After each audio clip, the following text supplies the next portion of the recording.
अभी तक खबर केवल असदुद्दीन ओवैसी साहब की थी, जिन्होंने बिहार के अंदर दो मजबूत गठबंधनों की रात की नींद उड़ा रखी है। खासतौर पर बीजेपी को बेचैन कर रखा है। मैंने पहले भी बताया, असदुद्दीन ओवैसी का मकसद सिर्फ प्रचंड बहुमत की सरकार बिहार में बनाना नहीं है। वो जानते हैं ये इतना आसान नहीं होगा। हो सकता है आने वाले 10 साल के भीतर वो अपनी जमीन को इतना ज्यादा मजबूत कर लें बिहार में कि वो अपने दम पर, कुछ सहयोगी पार्टियों के दम पर गठबंधन करके सरकार बना लें। लेकिन वो जानते हैं हकीकत कि कैसे स्टेप बाय स्टेप चलना है। उन्हें वोट कटुआ पार्टी नहीं बनना है, उन्हें अपने प्रत्याशियों को जिताना है। उन्हें अपने प्रत्याशियों के जरिए अपनी विचारधारा वाले लोगों को मजबूत करना है। इसीलिए वो स्टेप बाय स्टेप आगे बढ़ रहे हैं। इसी वजह से खास तौर पर बीजेपी की रात की नींद उड़ी है। वो जानते हैं कि अगर किंग मेकर बन गए असदुद्दीन ओवैसी तो इंडिया गठबंधन के साथ वो अपनी शर्त पर सरकार बना सकते हैं। लेकिन यह बात हकीकत है कि अगर एनडीए के साथ भी जाना पड़ा तो उसमें से सबसे पहले बीजेपी को आउट करना होगा। इसीलिए बीजेपी बेचैन है। लेकिन अब असदुद्दीन ओवैसी साहब के बाद एक और मुस्लिम नेता ने रात की नींद उड़ाई। अकेले में बीजेपी का जिक्र नहीं कर रहा हूं, बीजेपी के साथ साथ आरजेडी की भी मुश्किलें कैसे बिहार में रोजाना बढ़ रही हैं वो आपको दिखाने जा रहा हूं। क्योंकि जो एक प्रस्ताव, खास प्रस्ताव, मजबूत प्रस्ताव, अच्छा प्रस्ताव सामने लाया गया था ढोल नगाड़ों के साथ, उसे ठुकराकर कितनी बड़ी गलती की है आज आपको दिखाऊंगा। नमस्कार, मैं हूं प्रज्वल गौतम और आप देख रहे हैं टीवी 10 भारत। जी हां, एक ऐसा व्यक्ति जो चुनाव जीतता है, लेकिन क्या वजह रही कि आखिरकार उसका टिकट काट दिया जाए। वो ना बागी है, ना उसने अपनी पार्टी से गद्दारी की, कोई लेना देना नहीं। तो किसके कहने पर ऐसे सिटिंग विधायकों की टिकट काटी जाती है? या फिर मैं टिकट ये भी नहीं कह रहा हूं सिटिंग विधायक, कम से कम हर एक पार्टी इस बात पर विचार करती है कि आखिरकार ये व्यक्ति वहां कितना मजबूत है। अगर ये पिछली बार चुनाव लड़ा तो इसे कितने वोट मिले थे, उस आधार पर जब लहर चल रही है तो इस लहर में उसे और ज्यादा सीटें वोट मिल सकते हैं और सीट पक्की हो सकती है। लेकिन फिर भी आखिरकार ये फैसले क्यों लिए जा रहे हैं? क्यों? क्या वो केवल मुसलमान है इसलिए? क्यों कह रहा हूं, कैसे दिखाता हूं पहले। लेकिन जरा इस भीड़ को जरा आप देखिएगा।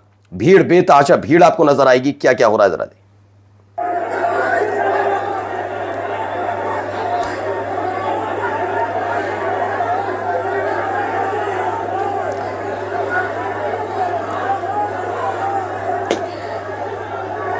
अभी आप देखते चलिए इसमें आगे।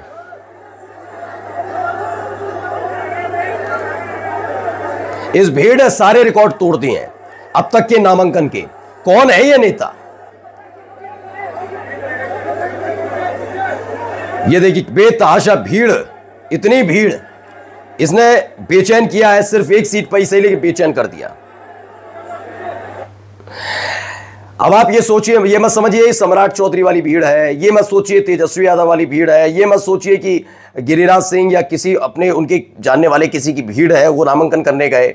ये कोई कद्दावर नेता या मंत्री के नामांकन की तस्वीरें नहीं है। ये कि ऐसे विधायक की तस्वीरें हैं जिसका टिकट हाल ही में काटा तो उसके बाद जनता उमड़ पड़ी, और जनता ऐसी उमड़ी कि आखिरकार उस व्यक्ति को आगे आकर निर्दलीय चुनाव लड़ने का ऐलान करना पड़ा। और जब नामांकन करने पहुंचे तो ये तस्वीर थी। नाम है कामरान। दरअसल ये भीड़ निर्दलीय प्रत्याशी कामरान के नामांकन की है। आरजेडी ने गोविंदपुर विधानसभा से विधायक मोहम्मद कामरान का टिकट काट दिया। पिछली दफा भारी वोटों के अंतर से जीत दर्ज कर कामरान विधायक बने थे। आरजेडी ने यहां से पूर्णिमा देवी को टिकट दिया। क्या मजबूरी रही है वो बताएंगे, लेकिन कामरान का टिकट काटना कैसा मुश्किल भरा फैसला रहा आरजेडी के लिए, अब आप खुद देख लीजिए। कभी कभी होता है कुछ राजनीतिक दलों में, उनको लगता है कि उन्हीं की बदौलत ये सारे प्रत्याशी जीत रहे हैं। मैं बार बार कहता हूं, जनता दो चीजें देखती है। कई जगह ये होता है कि वो प्रत्याशी नहीं देखती, सिर्फ पार्टी देखती है कि इस पार्टी के हैं, हाँ हम तो वोट देंगे, इस पार्टी के हम तो वोट देंगे। और दूसरी तरफ कभी कभी ऐसा भी होता है जहां यह देखा जाता है पार्टी कोई भी हो, हमें अपने प्रत्याशी पर भरोसा है। तो यहां वाला खेल प्रत्याशी का था, पार्टी का नहीं।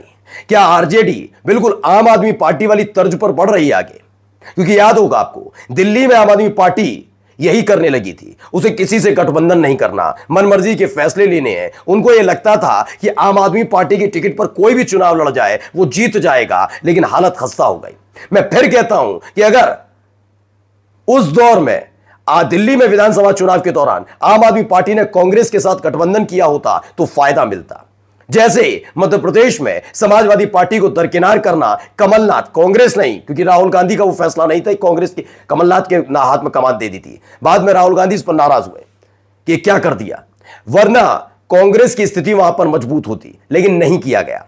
कभी कभी ये सोचते हैं कि हम ही खुदा हो गए हैं, हम ही सब कुछ फैसले लें, और ये फैसला लेना आरजेडी पर कैसे भारी पड़ रहा है, ये भीड़ इस बात की गवाही देती है। मैं ये नहीं कह रहा हूं कि कामरान मुसलमान है, इसलिए मैं बोल रहा हूं, कभी कभी ये देखना चाहिए कि कौन सा प्रत्याशी और सिटिंग विधायक कितना ज्यादा ताकतवर और मजबूत है, उसने कितना जनता के साथ कनेक्ट रखा, यह जरूरी है। और ये जरूरत जब नहीं पहचानेंगे तो गोविंदपुर नाम से जरूरी नहीं कि पूर्णिमा देवी चुनाव जीते। कामरान पिछली बार भी जीते थे, इस बार भी जीतते, लेकिन मैंने कहा ना, जब लहर चलती है तो लोगों को अपने अंदर खुदा होने का भरोसा हो जाता है कि हमने जिसे दे दिया टिकट वो जीत जाएगा। हालत खराब हो सकती है, आपके एक एक फैसले खराब कर सकते हैं। देखिए, तेजस्वी ने 33,000 से जीते वोटों से जीते एक मुस्लिम विधायक कामरान का टिकट काटकर यादव को दे दिया, जिससे क्षेत्रीय नाराज जनता ने निर्दलीय लड़ने को कहा। आज कामरान ने मतलब नॉमिनेशन किया, भीड़ बता रही है कामरान जनता का असली सेवक है। इस भीड़ में 90% लोग गैर मुस्लिम है, ये कहा जा रहा है। मैंने फिर कहा ना, यही वाली कहानी कहां भारी पड़ रही है, असदुद्दीन ओवैसी वाले मसले पर।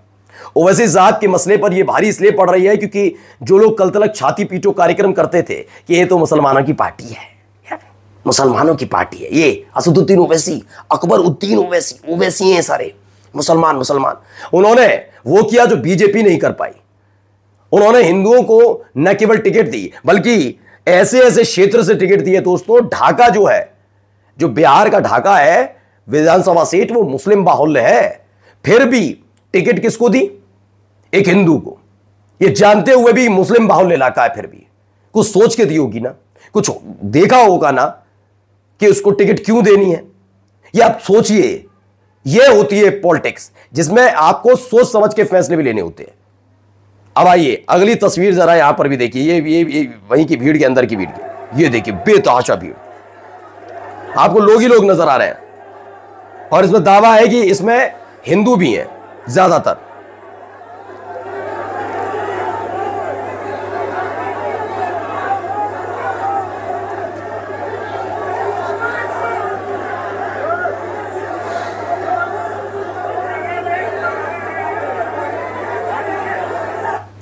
तो लिखा, आरजेडी ने गोविंदपुर 238 नंबर सीट से मोहम्मद कामरान का टिकट काट दिया। पिछली दफा 35,000 वोटों से जीत दर्ज की थी, करीब 8,000 वोट लाए थे। आरजेडी ने ऐसे पूर्णिमा देवी को टिकट दिया। कामरान निर्दलीय चुनाव लड़ने की घोषणा कर चुके हैं। उनके नॉमिनेशन के वक्त की भीड़ है, भीड़ से किया जा रहा है कि बताया जा रहा है कि ये देखिए क्या क्या हो रहा है वहां पर। मैं इसीलिए कहता हूं कि जल्दबाजी में कभी फैसले मत लीजिए, क्योंकि राजतंत्र नहीं है, ये लोकतंत्र है। और लोकतंत्र में चाहे आप माने ना माने, जनता आज भी पूरा दम रखती है कि आपकी चाहे कितनी ही बड़ी पार्टी क्यों ना हो, एक झटके में आपकी पार्टी का बैंड बज सकता है। एक एक प्रत्याशी जरूरी होता है, लेकिन आप तो अपने आप को समझते हैं लहर चल रही है, आंधी चल रही है, तूफान, जलजला, ये सब करते रहिए। नमस्कार।